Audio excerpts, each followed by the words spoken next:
স্থানীয় সংবাদ। আসসালামু আলাইকুম। বাংলাদেশ বেতার, রাজশাহী। স্থানীয় সংবাদ পড়ছি জেসমিন আজাদ। রাজশাহীর পবা উপজেলায় মাসিক আইন শৃঙ্খলা কমিটির সভা অনুষ্ঠিত হয়েছে। আজ উপজেলা পরিষদ হলরুমে এই সভার আয়োজন করা হয়। সভায় প্রধান অতিথি হিসেবে উপস্থিত ছিলেন রাজশাহী ৩ আসনের সংসদ সদস্য অ্যাডভোকেট শফিকুল হক মিলন। সভায় চোরাচালান দমনে, সীমান্ত এলাকায় নিরাপত্তা জোরদার, মাদকের মূল হোতাদের আটক, অবৈধ পুকুর খনন বন্ধ, ঈদের আগে মহাসড়কে শৃঙ্খলা ফেরানো এবং বাল্যবিবাহ প্রতিরোধে কঠোর নির্দেশ দেন তিনি। এছাড়া অবৈধভাবে পুকুর খননকারীদের বিরুদ্ধে জিরো টলারেন্স নীতির কথা জানিয়ে সংসদ সদস্য শফিকুল হক মিলন বলেন, আইন ভঙ্গকারীরা যে দলেরই হোক, কাউকেই ছাড় দেওয়া হবে না। Physically challenged development foundation PDF সদস্যদের জন্য শিক্ষাবৃত্তি প্রদানের উদ্যোগ নিয়েছে রাজশাহী বিশ্ববিদ্যালয় প্রশাসন। সংগঠনটির রাবি শাখার আবেদনের পরিপ্রেক্ষিতে পিডিএফের ১৫ জন সদস্যকে এই বৃত্তি দেওয়ার সিদ্ধান্ত নেওয়া হয়েছে। আজ বিশ্ববিদ্যালয়ের ছাত্র উপদেষ্টা অধ্যাপক আমিরুল ইসলাম কনক বিষয়টি নিশ্চিত করেছেন।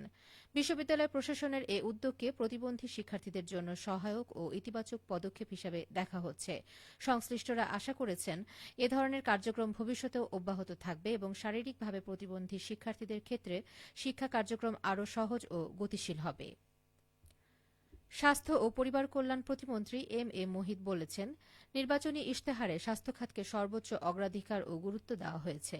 স্বাস্থ্য খাতে বাজেট বৃদ্ধি সহ একেবারে তৃণমূল পর্যায়ে সেবা দেওয়ার জন্য ১ লক্ষ স্বাস্থ্যকর্মী নিয়োগ করা হবে। তিনি বলেন, প্রতিটি নাগরিকের অধিকার নিশ্চিত করার জন্য সরকার ও রাজনীতিবিদেরা কাজ করে যাবে। পাশাপাশি নাগরিক হিসেবে সকলকেই ভূমিকা রাখতে হবে। আজ দুপুরে সিরাজগঞ্জ ২৫০ শয্যা জেনারেল হাসপাতাল পরিদর্শন শেষে গণমাধ্যম কর্মীদের তিনি একথা বলেন।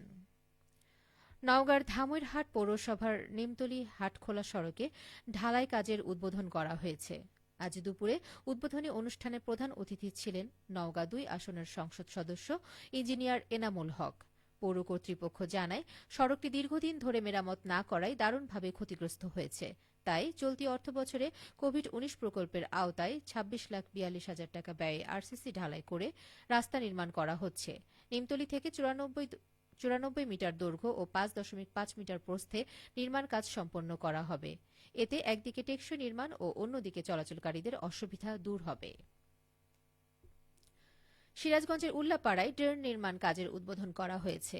আজ উপজেলার শ্যামলীপাড়ায় পৌরসভার সহযোগিতায় জনস্বাস্থ্য প্রকৌশল অধিদপ্তর বাস্তবায়নাধীন ১৭০০ মিটার দৈর্ঘ্যের ড্রেন নির্মাণ কাজের উদ্বোধন করেন সিরাজগঞ্জ ৪ আসনের সংসদ সদস্য মাওলানা রফিকুল ইসলাম খান। তিনি এ সময় বলেন, উল্লাপাড়া উপজেলা শহর অর্থাৎ পৌর এলাকার জলাবদ্ধতা নিরসনে গুরুত্বপূর্ণ ভূমিকা রাখবে এই ড্রেনেজ সিস্টেম। জনবহুল রাস্তার নির্মাণ কাজ চলমান থাকায় যাতায়াতের কিছুটা ভোগান্তি হতে পারে। জলাবদ্ধতার স্থায়ী সমাধানের জন্য সাময়িক এই কষ্টটুকু সকলকেই মেনে নিতে হবে। ৫ কোটি টাকা ব্যয়ের এই প্রকল্পের আওতায় উল্লাপাড়া পৌর এলাকার কালীবাড়ি মোড় থেকে পাটবন্দর পর্যন্ত ড্রেন নির্মাণ করা হবে। চাঁপাইনবাবগঞ্জ জেলা শহরে নতুন বাইপাস সড়ক নির্মাণে জেলা প্রশাসনের অংশীজন সভা অনুষ্ঠিত হয়েছে। আজ দুপুরে চাঁপাইনবাবগঞ্জ শহর বাইপাস সড়ক নির্মাণ প্রকল্পের আওতায় বারঘরিয়া, যাদুপুর, নয়াগোলা, দারিয়াপুর এলাকার মধ্য দিয়ে প্রায় ১০ কিলোমিটার নতুন সড়ক নির্মাণ বিষয়ে অংশীজন আলোচনায় অংশগ্রহণ করেন। জেলা প্রশাসক মোহাম্মদ শাহাদাত হোসেন মাসুদ এতে সভাপতিত্ব করেন। রমজানে দ্রব্যমূল্য নিয়ন্ত্রণ ও তদারকি করতে পাবনা সদর উপজেলার বিভিন্ন বাজারে অভিযান চালিয়েছে জাতীয় ভোক্তা অধিকার সংরক্ষণ অধিদপ্তর। এ সময় ৩টি প্রতিষ্ঠানকে ৭২,০০০ টাকা জরিমানা করা হয়। আজ দিনব্যাপী উপজেলার তিপচর, অনন্তবাজার ও শিবরামপুর বাজারে এই অভিযান চালানো হয়। এতে নেতৃত্ব দেন জাতীয় ভোক্তা অধিকার সংরক্ষণ অধিদপ্তর পাবনার সহকারী পরিচালক মাহমুদ হাসান রনি। তিনি জানান, দ্বীপচরে ইউনিসোল ফুড প্রোডাক্টস কে ৪৩ ও ৪৪ ধারায় ৫০,০০০ টাকা, অনন্ত বাজারে আলহাজপুরীর দোকানকে ২,০০০ টাকা এবং শিবরামপুর বাজারে ইউনিলাইক ফুড অ্যান্ড বেভারেজকে ২০,০০০ টাকা জরিমানা আরোপ ও আদায় করা হয়। সবশেষে আবহাওয়া।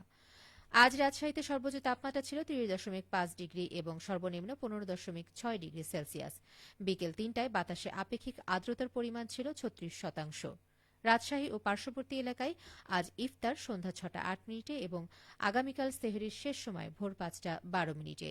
সংবাদ শেষ হল। আমাদের পরবর্তী স্থানীয় ইংরেজি সংবাদ বিকেল ৫টা ১৫ মিনিটে।